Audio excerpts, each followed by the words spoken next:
Hey, this is talking about Necrons and God Smasher Bot. Today it's all about the Necron Monolith. Right, it is the only tank available to Necrons. Here are its basic stats. Front armor and rear armor, also as well as side armor, are all 14, which is very good. Ballistic skill 4, hitting on 3 plus, which is, yeah, decent. And it is 235 points. It's a tank skimmer, meaning it can tank shock, but also moves like a skimmer. Its weapons are the Gauss Flux Arc and Particle Projector. No, what am I talking about? Particle Whip. Sorry, getting confused here. And its transport, well, it doesn't actually transport things within it, but it does do something with the Necrons, and I shall get onto that. Right. Also, the Necron Monolith has a living metal special rule. Now, this means that anything that would usually get extra dice, or count its armor as being less than it normally is, doesn't get the extra dice. In practice, nothing gets its unaugmented strength against the Monolith, apart from ordnance weapons. But things like monstrous creatures, a war scythe, or anything that would get extra dice for penetration, a bright lance, which would count it as having less armor than it usually would. These things don't get their extra dice, or change its armor values from what it already is, which means it's very good and durable. Ponderous. Although it's a skimmer, it can only move 6 inches per turn, and if immobilized, will not crash and burn like other skimmers, but will just sink slowly because it's massive and not moving that fast. Deep strike. You can deep strike a Monolith, but with a few different things. A Monolith can deep strike onto the field anytime, even if deep strike's not allowed, although most people allow it. Because of the sheer mass of the Monolith, it's not destroyed if it comes within 1 inch of an enemy. The enemies are simply moved out the way to make room for the Monolith, because it's big, and would probably crush them if they didn't move out the way. I'd like to see something where they change the rules so that if they don't move out the way, or like if they make a test and fail it, they can get crushed by the Monolith. That'd be quite funny. But anyway, back to the regular rules. It has Gauss Flux Arc projectors as its regular gun. These fire D6 shots at every unit within 12 inches of the Monolith. This is actually quite good, and each weapon destroyed applies a -1 modifier to this number of shots. So that means you've got to get 6 weapon destroyed before it can stop firing this gun completely. Which makes it quite good. Stats of it are range 12, strength 5, AP 4. Heavy D6, because D6 shots at each unit. Right, and lastly, the largest rule that applies to Monolith is the power matrix. Okay, it's capable of doing lots of stuff. Well, 2 main things, and it can't be stopped by a shaken or stunned. Oh yeah, that was it. It doesn't have any crew, can be shaken and stunned, but if it is shaken and stunned, only the Gauss Flux Arc is taken out. It's not the main gun. Okay. In the shooting phase, it may discharge the Matrix as a Particle Whip, which is the main blast thing you get for the Monolith. Ordnance 1 blast means like a large blast template, 5 inches, I think.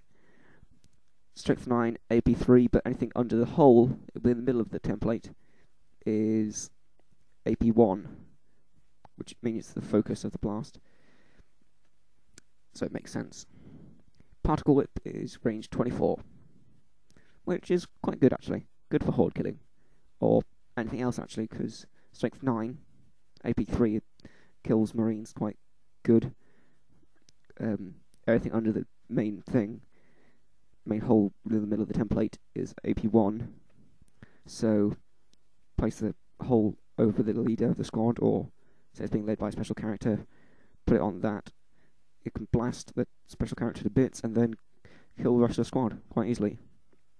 But it's skill 4 means it won't scatter that much, so that's quite good. But now here's the other part to the rule. It's the whole teleporting thing. In the movement phase, it can use its portal to teleport things towards it if they're 18 inches away. This means that anything that has the Necron special rule can be teleported. Anything which doesn't have it can't be teleported, which makes it quite good. Also, there's the whole thing about reserves. Now, I mentioned in the Warrior special video about them that they get to come in through reserves. Like, if you have the basic Quadruple Force Organization chart, and then you have a Monolith, the reserves come in through the Monolith once it's deep striked in or something. So yeah, if they are eligible to come in through the Monolith, they have to come in through the Monolith. If there is reserves able to come in, you can't fire the Particle Whip instead, if you want to. Yeah, if there's nothing that needs to come through, then you can teleport things to the Monolith instead of shooting the Particle Whip.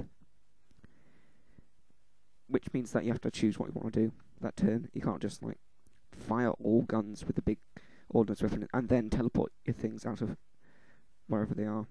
That's another thing about the not Particle Whip, the teleporting ability, is that you can teleport things out of close combat.